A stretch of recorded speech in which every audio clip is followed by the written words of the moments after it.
Today's topic is gametogenesis. Gametogenesis बच्चों क्या होता है? Formation of gametes.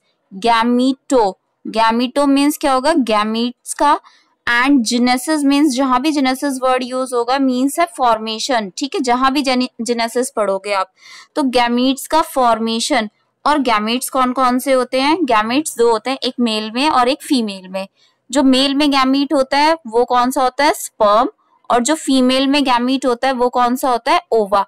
तो हम देखेंगे कि गैमेटोजेनेसिस यानी कि स्पर्म फॉर्मेशन एंड ओवा फॉर्मेशन क्या होती है. ठीक है, यहाँ तक स्पर्म एंड ओवा फॉर्मेशन को अगर मैं बात करूं खाली स्पर्म की फॉर्मेशन को, तो इसको एक स्पेशल नाम दिया गया है. इसको बोलते हैं हम स्पर्मेटोजेनेसिस. स्पर्मेटोजेनेसिस. ठीक है, जेनेसिस मैंने आपको बताया फॉर्मेशन. ओवा की अगर बात आएगी तो ओवा को हम जानते हैं ऊ के नाम से, oogenesis. ठीक है, तो जेनेसिस मीन्स फॉर्मेशन, ऊ मीन्स ओवा. स्पर्मेटो में हम किसके बारे में बात करेंगे? स्पर्म. और आज हम पढ़ेंगे स्पर्मेटोजेनेसिस के बारे में, यानी कि फॉर्मेशन ऑफ स्पर्म्स. अब स्पर्म्स कैसे बनते हैं? देखो बच्चों, ये वाला जो डायग्राम यहाँ पर शो किया है, मैं डेली आपको ये वाला डायग्राम बता रही हूँ. ये किसका डायग्राम है? ये है टेस्टिस का डायग्राम. टेस्टिस के अंदर आपको टेस्टिकुलर लोब्यूल्स भी इसके अंदर दिख रहे हैं. ठीक है, अभी आपको और भी दिखाऊंगी. इस टेस्टिकुलर लोब्यूल्स के अंदर ये जो कॉइल्ड स्ट्रक्चर दिख रही है इनको हम बोलते हैं सेमिनिफेरस ट्यूब्यूल्स. ये जो ट्यूब्यूल्स है सेमिनिफेरस ट्यूब्यूल्स, अगर हम इसकी टीएस काट करके देखें तो ऐसी स्ट्रक्चर दिखती है. दिख रही है नीचे क्रॉस सेक्शन. इस स्ट्रक्चर में हमें बहुत तरह की सेल्स दिखती हैं. जो ये सेमिनिफेरस ट्यूब्यूल है इसकी जो वॉल से चिपकी रहती हैं. ठीक है, इसकी जो वॉल से चिपकी रहेंगी कुछ सेल्स, इन्हें हम बोलते हैं germ cells, male germ cells. ठीक है, और ये ही मेल जर्म सेल्स जो होती हैं बच्चों, ये क्या बनाती हैं? स्पर्म्स बनाती हैं. सर्टोली सेल्स का इसने छोटा सा एक क्रॉस सेक्शन जो है, छोटा सा एक पीस को काट करके यहाँ पर शो किया है, एक नन्हा सा पीस, और यहाँ दिखाया है. ये देखो, ये है इसकी वॉल. ठीक है, सेमिनिफेरस ट्यूब्यूल की. और इसकी वॉल पे क्या लगे हुए हैं? यहाँ पर जो लगी हुई हैं वो है जर्म सेल्स. ठीक है, इन जर्म सेल्स को हम स्पर्मेटोगोनियम बोलते हैं. एक को बोलेंगे स्पर्मेटोगोनियम. ठीक है, अब ये स्पर्मेटोगोनियम कैसे फंक्शनिंग करती है मैं आपको यहाँ पर शो करती हूँ. देखिए, अब आगे मैं आपको कैमरा शेयर कर रही हूँ.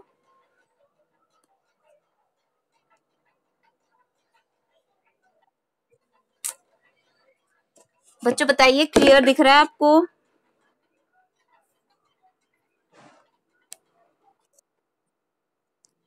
बिल्कुल सही है.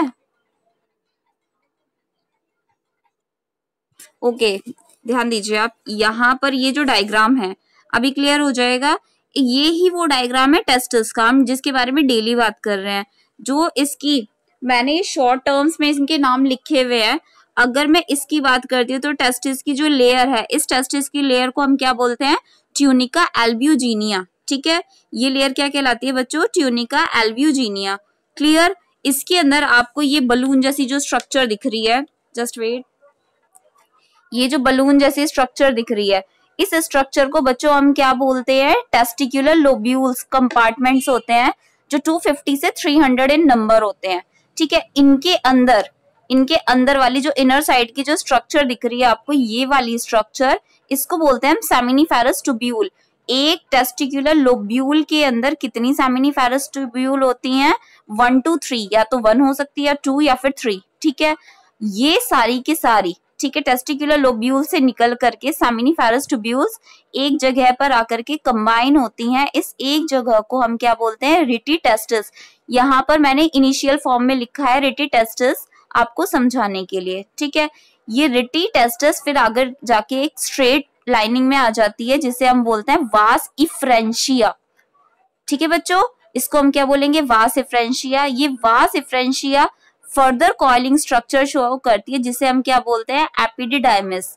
ये जो एपिडिडाइमिस है, यहाँ से स्पर्म्स कहाँ करते हैं? मूव करते हैं वास डिफरेंस से ऊपर की ओर. ठीक है, तो यहाँ पर हम बात करेंगे अब इस वाले स्ट्रक्चर के बीच में. ये जो स्ट्रक्चर दिख रही है ना, टेस्टिकुलर लोब्यूल और सेमिनिफेरस ट्यूब्यूल की वाली, इस स्ट्रक्चर पर फोकस करते हैं. इसको थोड़ा जूम करके देखते हैं. तो मैंने डायग्राम पहले से बना करके रखा है, देखिए इसको. ये जो स्ट्रक्चर है ये है हमारी कौन सी? Testicular lobule. इसके अंदर है सेमिनिफेरस ट्यूब्यूल. इसके अंदर कौन सी ट्यूब्यूल है? हमारी सेमिनिफेरस ट्यूब्यूल है। अगर आप ध्यान से देखेंगे तो ये जो टेस्टिकुलर लोब्यूल और सेमिनिफेरस ट्यूब्यूल है, इसके बीच में मैंने कुछ सेल्स बनाई है स्मॉल स्मॉल सी, जिनको हम क्या बोलते हैं, Leydig cells. These cells are called Leydig cells. ठीक है बच्चों, ये सेल्स हमारी क्या कहलाती हैं, लेडिक सेल्स कहलाती है। ठीक है, और ये जो लेडिक सेल्स है ये ही किसका फॉर्मेशन करती हैं, हार्मोन का, जिसे हम बोलते हैं एंड्रोजन या फिर टेस्टोस्टेरोन। कौन सा हार्मोन रिलीज करती हैं, यही एंड्रोजन या फिर टेस्टोस्टेरोन, जो कि मेल के सेकेंडरी कैरेक्टर के लिए रिस्पॉन्सिबल है। ठीक है, यानी कि जो स्पर्म्स का फॉर्मेशन होता है, स्पर्मेटोजेनेसिस होती है, वो किसकी वजह से होती है, जब ये लेडिक सेल्स प्यूबर्टी के टाइम, ठीक है, प्यूबर्टी के टाइम जब ये लेडिक सेल्स क्या सिक्रीट करती हैं, एंड्रोजन या फिर टेस्टोस्टेरोन। क्लियर आपको यहाँ तक? अब देखिए हम बात कर रहे हैं किसकी, सेमिनिफेरस ट्यूब्यूल। अब आप अंदर वाली स्ट्रक्चर के बारे में, जो कि हाईली कॉइल्ड स्ट्रक्चर होती है सेमिनिफेरस ट्यूब्यूल, उसके अंदर देखते हैं। ये जो सेमिनिफेरस ट्यूब्यूल है बच्चों, इसके अंदर दो तरह की सेल्स होती हैं। सेमिनिफेरस ट्यूब्यूल के अंदर दो तरह की सेल्स होती हैं। एक होती है इसमें स्पर्मेटोगोनिया सेल, और दूसरी इसके अंदर जो सेल्स होती है वो कौन सी सेल्स होती है, Sertoli cells. Spermatogonia and second कौन सी होती है, सर्टोली सेल्स। ये जो स्पर्मेटोगोनिया सेल्स होती हैं बच्चों, ये ही क्या बनाती हैं, स्पर्मेटोगोनिया स्पर्म्स बनाती हैं। और जो ये सर्टोली सेल्स होती हैं, ये क्या देती है, नरिशमेंट देती हैं। स्पर्मेटोगोनिया को क्या बनना है, स्पर्म्स बनना है, तो ये क्या देंगी, जो सर्टोली सेल्स हैं इसको नरिशमेंट प्रोवाइड करेंगी। ठीक है, ये क्या प्रोवाइड करने वाली हैं, नरिशमेंट। तो आई होप आपको ये वाला डायग्राम क्लियर हो गया होगा। आपकी एनसीईआरटी में ये वाला जो डायग्राम है ये बहुत हौच पौच के साथ दिखाया गया है, तो आप इसकी प्रैक्टिस कर लीजिएगा, ये वाले डायग्राम की, मोस्ट इंपॉर्टेंट है। चलिए अब हम देखते हैं कि सेमिनिफेरस ट्यूब्यूल के अंदर कैसे स्पर्म्स का फॉर्मेशन होता है, क्या उसकी स्ट्रक्चर होती है। देखिए यहाँ पर ये आपको दिख रहा है, इस तरह की वॉल बनाई हुई है सेमिनिफेरस ट्यूब्यूल की। ये जो वॉल है ये बच्चों किसकी वॉल है, सेमिनिफेरस ट्यूब्यूल की वॉल है। ठीक है, इसकी वॉल में मैंने आपको बताया दो तरह की सेल्स होती हैं, एक होती हैं स्पर्मेटोगोनिया, याद रखिएगा कौन से सेल्स होती हैं, स्पर्मेटोगोनिया, और दूसरी ये जो मैंने थोड़ी सी बड़ी सी सेल दिखाई है ये कौन सी होती है, ये वाली सेल, सर्टोली सेल्स। स्पर्मेटोगोनिया और सर्टोली दो तरह की सेल्स हैं सेमिनिफेरस ट्यूब्यूल के अंदर। ये जो स्पर्मेटोगोनिया है बच्चों, ये स्पर्मेटोगोनिया क्या करते हैं, ये प्यूबर्टी के टाइम क्या करते हैं, डिवाइडेशन करते रहते हैं। At the time of puberty they divide करते रहेंगे नॉर्मल डिवाइडेशन की बात कर रही हूँ। तो यहाँ पर कौन सा होगा, माइटोसिस। मीन्स क्या हो रहा है, टेस्टिस के अंदर जो सेमिनिफेरस ट्यूब्यूल है, जब बच्चा प्यूबर्टी के टाइम, हम बात कर रहे हैं लड़के की, किसी बॉय की, तो प्यूबर्टी के टाइम क्या हो रहा है, उसके अंदर जो स्पर्मेटोगोनिया है वो डिवाइड होते जा रहे हैं, जिससे क्या हो रहा है, फॉर्मेशन हो जा रहा है किस चीज का, बहुत सारे स्पर्मेटोगोनिया का, मतलब अपना नंबर ही बढ़ा रहे हैं। स्पर्मेटोगोनिया की बात कर रही हूँ अभी। इनमें से कुछ स्पर्मेटोगोनिया, मैंने कहा सबने अपना नंबर बढ़ाया, लेकिन कुछ की बात कर रही हूँ, कुछ स्पर्मेटोगोनिया क्या करते हैं, ग्रो करते हैं, साइज में बड़े होते हैं, और क्या कर लेते हैं, फॉर्मेशन करते हैं प्राइमरी स्पर्मेटोसाइट का। किसका फॉर्मेशन करते हैं, प्राइमरी स्पर्मेटोसाइट का फॉर्मेशन करते हैं। अब बच्चों ये जो प्राइमरी स्पर्मेटोसाइट है ये क्या करेगा, यहां से खेल स्टार्ट होता है, यहां पर होगा मियोसिस फर्स्ट। ठीक है, यहां पर होगा मियोसिस फर्स्ट, और आपको पता है मियोसिस क्या होता है, एक रिडक्शनल डिवीजन होता है। ठीक है, यहां पर क्या हुआ, मियोसिस फर्स्ट हुआ। अगर मैं कह रही हूं ये जो है इनका नाम क्या था, स्पर्मेटोगोनिया या फिर जर्म सेल्स। ये कितने थे, क्रोमोसोम अगर इनके पास में बात करूं तो 46 थे इनके पास में क्रोमोसोम नंबर। ठीक है, तो प्राइमरी स्पर्मेटोसाइट के पास भी कितने होंगे, क्योंकि बच्चों इन्होंने क्या करा है, सिर्फ ग्रो किया है, नरिशमेंट लेके थोड़े से बड़े हुए हैं स्पर्मेटोगोनिया, तो इनके पास भी क्रोमोसोम्स 46 ही होंगे। इसके बाद क्या हुआ, इनके अंदर मियोसिस फर्स्ट हुई। मियोसिस फर्स्ट होने के बाद क्या होता है, रिडक्शनल डिवीजन हुआ यहाँ पर, तो जिससे कितने हो गए 23, क्या हुआ, क्रोमोसोम नंबर क्या हो गए इनके, हाफ हो गए 23। इसके बाद में सेकेंडरी स्पर्मेटोसाइट के अंदर दोबारा से क्या होता है, कंप्लीट होता है मियोसिस सेकंड, क्योंकि मियोसिस 2 स्टेप्स में कंप्लीट होती है, फर्स्ट और सेकंड में। यहाँ पर क्या हुआ, मियोसिस सेकंड हुई, ठीक है। मियोसिस सेकंड होने के बाद जो फॉर्मेशन होगा वो क्या बनेंगे, स्पर्मेटिड्स। क्या बनते हैं बच्चों, स्पर्मेटिड्स बनते हैं। ये स्पर्मेटिड्स जो है अब ये जाते हैं और किसके साथ चिपक जाएंगे, ये स्पर्मेटिड्स जाकर के सर्टोली सेल्स के साथ। ये जो मैं पिंक कलर से शो कर रही हूँ आपको, स्पर्मेटिड्स शो कर रही हूँ, ठीक है। ये सर्टोली सेल्स के साथ जाकर के चिपक जाते हैं और सर्टोली सेल्स को हम नर्स सेल्स भी बोलते हैं, जिनसे ये क्या लेते हैं, नरिशमेंट लेते हैं। क्या लेंगे, ये नरिशमेंट लेंगे और ये क्या बन जाएंगे बच्चों, मैच्योर स्पर्म्स बन जाएंगे। क्या बनेंगे यहाँ पर, ये मैच्योर स्पर्म्स। हम स्पर्म्स को यहाँ पर स्पर्मेटोजोआ भी बोलते हैं।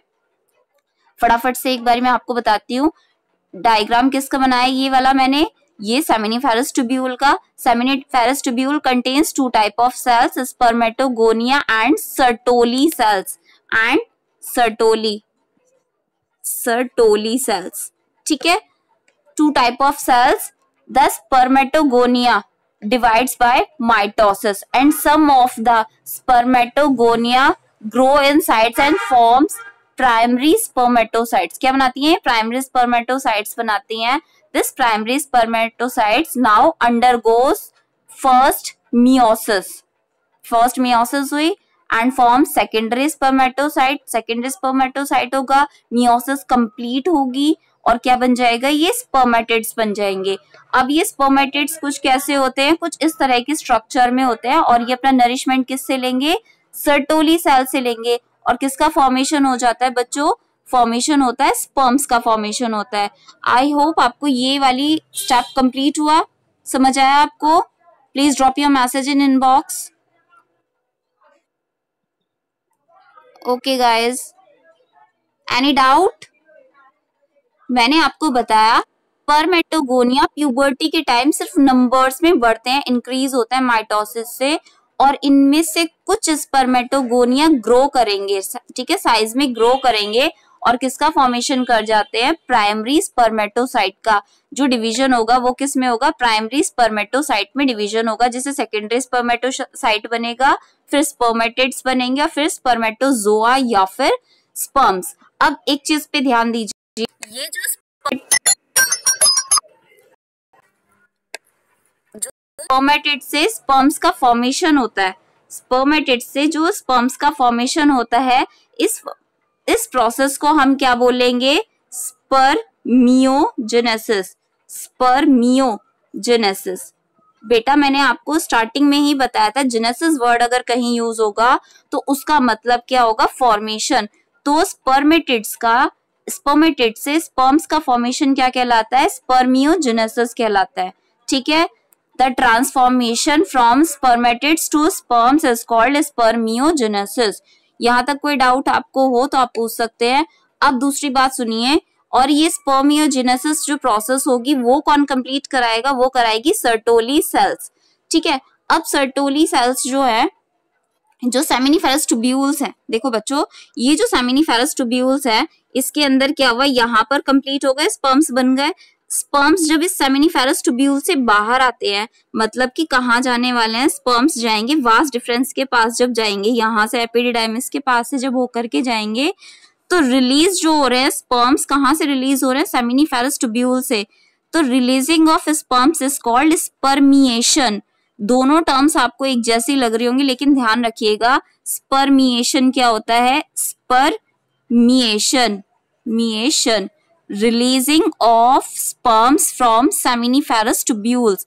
सेमिनिफेरस ट्यूब्यूल से स्पर्म्स का रिलीज होना। आपको इएशन और जेनेसिस दोनों में डिफरेंस साफ साफ समझ आ गया होगा। मैंने आपको पहले बताया, जेनेसिस मीन्स होता है फॉर्मेशन। अगर स्पर्म्स बन रहे हैं, फॉर्म हो रहे हैं स्पर्मेटिड से, तो स्पर्मियोजेनेसिस कहलाता है। अगर बच्चों वो रिलीज हो रहे हैं, मीन्स वो निकल रहे हैं, कहाँ से निकल रहे हैं, सेमिनिफेरस ट्यूब्यूल से, this is called spermiation. Any doubt, इसको हम क्या बोलते हैं, स्पर्मिएशन। आगे देखिए, चलिए अब इसके बाद में जो स्पर्म्स हैं, ठीक है, स्पर्म्स का जो डायग्राम है कुछ इस तरह का डायग्राम होता है स्पर्म्स का। एक मैच्योर स्पर्म का जो डायग्राम है वो कुछ इस तरह का है। इसके अंदर कितने पार्ट होते हैं? जो उसका फर्स्ट पार्ट होता है उसको हम क्या बोलते हैं? हेड। ठीक है, the first part of sperm is called head. ये जो स्टार्टिंग वाला पार्ट दिख रहा है इसको हम क्या बोलते हैं? हेड। और जो सेकंड पार्ट है जो हेड से अटैच हो रखा है मिडिल पार्ट से, उस पार्ट को हम बोलते हैं नेक। सेकंड पार्ट इज नेक। ठीक है, एंड थर्ड पार्ट जो होता है इसका उसे हम क्या बोलते हैं? मिडिल पीस या फिर मिडिल पार्ट। बुक में कुछ में मिडिल पीस लिखा होगा, कुछ में मिडिल पार्ट होगा, बीच वाला जो पार्ट होगा। This middle part contains many mitochondria. और माइटोकॉन्ड्रिया क्या होता है? Power house of the cell. तो ये क्या देता है बच्चों? स्पर्म्स को ये एनर्जी देगा, क्योंकि उनको एक बहुत बड़ा रास्ता ट्रैवल करना है। उनको कहाँ पहुंचना है? फीमेल वजाइना में। फीमेल वजाइना से उनको कहाँ पर जाना है? फैलोपियन ट्यूब में जाना है। फैलोपियन ट्यूब में भी एम्पुला इस्थमस जंक्शन पे जाना है। तो उनको बहुत लंबा रास्ता जो है वो कवर करना है। और कवर करने के लिए इस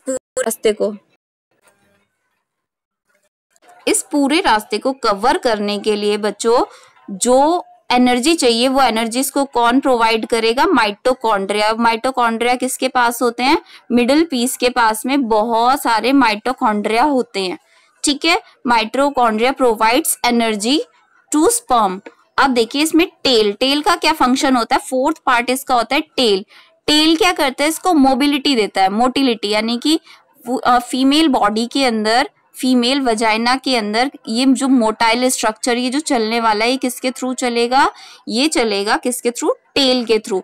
तो ये 4 पार्ट से आप ध्यान दीजिए। हेड रीजन में मैंने पिंक कलर का अलग से एक पार्ट पिंक कलर का यहाँ पर शो किया है, इसको हम बोलते हैं एक्रोसोम। ठीक है, हेड पार्ट के स्टार्टिंग में क्या होता है? एंजाइम वाला एक पार्ट होता है जिसको हम क्या बोलते हैं? एक्रोसोम। और बच्चों ये जो एक्रोसोम होता है ये ही पेनिट्रेट करता है किसको? एग की जोना पेल्यूसिडा को। यही किसको करेगा? पेनिट्रेट जोना पेल्यूसिडा। कल हमने थोड़ा सा आइडिया लिया था पेल्यूसिडा का, ये मैं आगे बताऊंगी। जिसकी वजह से ये जो न्यूक्लियस है बीच में क्या दिखाई दे रहा है आपको? न्यूक्लियस। ये न्यूक्लियस कैसा होता है बच्चों? हैप्लॉइड होता है, क्योंकि एक गैमीट का न्यूक्लियस है। तो ये कैसा होगा? न्यूक्लियस हैप्लॉइड होगा। तो इस न्यूक्लियस को किससे मिलना है? ओवा के न्यूक्लियस से मिलना है। तो उससे पहले ओवा को पेनिट्रेट करने की जरूरत होगी। ये पेनिट्रेशन कौन करवाएगा? Acrosome. Acrosome contains hydrolytic enzymes. इसके पास में क्या होते हैं? कुछ हाइड्रोलिटिक एंजाइम्स होते हैं। तो आई होप आपको ये डायग्राम क्लियर हुआ होगा। अब देखते हैं हम हार्मोनल एक्शन, कौन कौन से हार्मोन्स होते हैं और कौन क्या क्या काम करते हैं। Hormonal action of spermatogenesis. क्या क्या अब स्पर्मेटोजेनेसिस में हार्मोन्स का काम होता है? तो हमने पढ़ा था कि ब्रेन में हमारे ग्लैंड होती है, इस ग्लैंड को हम क्या बोलते हैं? हाइपोथैलेमस। क्लियर आपको? 4 ब्रेन में एक ग्लैंड थी हाइपोथैलेमस। ये जो हाइपोथैलेमस होती है ये क्या होती है? हमारी सुपर ग्लैंड बोलते हैं, super master gland. Master gland तो पिट्यूटरी ग्लैंड है, ये सुपर मास्टर ग्लैंड है। हाइपोथैलेमस रिलीज करती है गोनेडोट्रोपिन रिलीजिंग हार्मोन। ठीक है, यानी कि जो कि गोनेड्स को, टेस्टिस को एंड ओवरी को क्या करती है? स्टिमुलेट करती है। तो ये हार्मोन किसने रिलीज किया? हाइपोथैलेमस ने। हाइपोथैलेमस ने जब बच्चों ये एंजाइम रिलीज किया तो एंटीरियर पिट्यूटरी में ये एंजाइम गया, जिससे वो क्या हुई? स्टिमुलेट हुई। इस हार्मोन ने एंटीरियर पिट्यूटरी को, पिट्यूटरी के 2 पार्ट से, एक एंटीरियर एक पोस्टीरियर, तो हम बात करें एंटीरियर की। एंटीरियर पिट्यूटरी को स्टिमुलेट किया, जिससे 2 हार्मोन बने, FSH and LH hormone. Follicular stimulating hormone stimulate किए इसने, रिलीज किए, और दूसरा ल्यूटेनाइजिंग हार्मोन। देखो फिर से, हाइपोथैलेमस क्या है? हमारी सुपर ग्लैंड है, सुपर मास्टर ग्लैंड है। इसने क्या करा? Releasing hormone, gonadotropin releasing hormone secrete किया, जिससे एंटीरियर पिट्यूटरी स्टिमुलेट हुई। इसने यहाँ पर 2 गोनेडोट्रोपिन हार्मोन्स निकाले, 2 गोनेडोट्रोपिन, जो गोनेड्स को क्या करेंगे? अब यहाँ पर बच्चों जो गोनेड्स को क्या करेंगे? स्टिमुलेट करेंगे। तो 2 हार्मोन निकले, follicular stimulating hormone and LH hormone. इन्हीं का ही काम है। फॉलिकुलर स्टिमुलेटिंग हार्मोन रिलीज करेंगे, स्टिमुलेट करेंगे सर्टोली सेल्स को। अभी मैंने बताया था आपको कि सर्टोली सेल्स क्या करती है? नरिशमेंट देती हैं। अगर ये नरिशमेंट दे रही है तो ही तो क्या बन रहा है? यहाँ पर स्पर्म्स का फॉर्मेशन हो रहा है, और इस प्रोसेस को हमने क्या बोला था, स्पर्मियोजेनेसिस। ऊपर देखिए स्पर्मेटिड से क्या बन रहे थे, स्पर्म्स बन रहे थे, किसकी वजह से, सर्टोली सेल्स की वजह से। तो सर्टोली सेल्स बच्चों किसकी वजह से स्टिमुलेट हो रही है, एफएसएच हार्मोन की वजह से। And next gonadotropin releasing hormone is LH hormone, means luteinizing hormone. This luteinizing hormone stimulates the Leydig cells. बच्चों Leydig cells फिर से याद दिला दूं मैं आपको, ये वाली सेल्स जो सर्टोली सेल्स और टेस्टिकुलर लोब्यूल्स के बाहर सेल्स थी, ये सेल्स स्टिमुलेट होती हैं और रिलीज करती हैं प्यूबर्टी के टाइम एंड्रोजन या टेस्टोस्टेरोन हार्मोन। जो मेल्स के कंधे जो होते हैं बहुत ज्यादा ब्रॉड होते हैं, मसल्स उनकी स्ट्रेंथ वाली होती हैं, तो वो किसकी वजह से हैं, टेस्टोस्टेरोन या एंड्रोजन की वजह से। और ये हार्मोन क्या करेगा, स्टिमुलेट करेगा स्पर्मेटोजेनेसिस, यानी कि जो सेकेंडरी मेल कैरेक्टर है वो किसकी वजह से है, एंड्रोजन की। और एंड्रोजन किसकी वजह से स्टिमुलेट हुआ है, LH की वजह से। तो ये जो पूरा का पूरा प्रोसीजर है इसको हम बोलते हैं पॉजिटिव फीडबैक, मीन्स ये पॉजिटिव हो रहा है। अगर क्या हो, ज्यादा स्पर्म्स का फॉर्मेशन हो जाए तो यहाँ से क्या करती है, ये इनहिबिट करती है किसको, फिर एंटीरियर पिट्यूटरी को। और इसको हम क्या बोलते हैं, सर्टोली सेल्स क्या करेंगे, फिर एक निगेटिव फीडबैक देंगे किसको, एंटीरियर पिट्यूटरी को, कि भाई अब रोक दो काम, ठीक है, अब स्टॉप कर दो। और ये एंटीरियर पिट्यूटरी किसको मैसेज देती है, फिर निगेटिव फीडबैक ये देगी हाइपोथैलेमस को।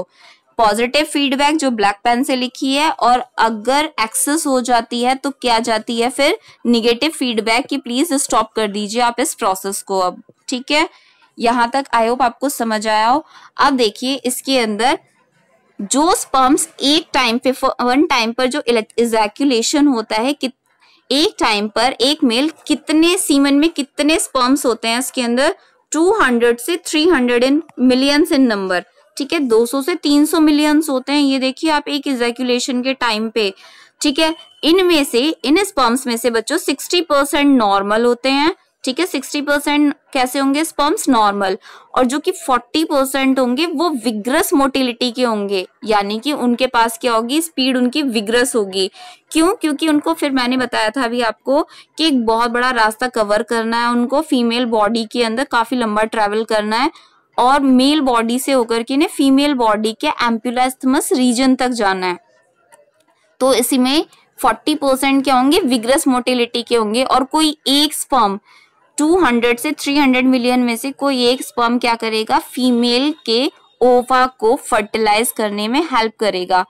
आई होप बच्चों आपको ये समझ आया होगा। Please drop your message.